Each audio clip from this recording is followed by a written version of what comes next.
24 மணி நேரமும் பள்ளிப்படிப்பு என்பதை மட்டுமே அவர்களது மனதில் திணிக்காதீர்கள். ஒரு எல்லை வரைதான் நீங்கள் திணிக்க முடியும். அதற்கு மேல் வெடித்து விடுவார்கள். இயல்பாக இருக்கச் செய்யுங்கள். அந்தந்த வயதிற்கான குறும்புத்தனமும் விளையாட்டுத்தனமும் அவசியம் இருக்க வேண்டும்.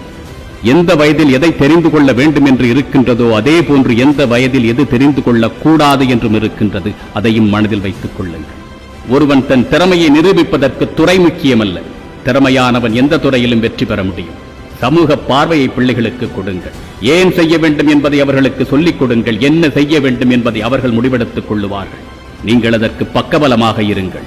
யார் முன்பும் எனது பிள்ளை தோல்வி அடைந்துவிடக் கூடாது, அவமானப்பட்டுவிடக் கூடாது என்று நினைக்காதீர்கள்.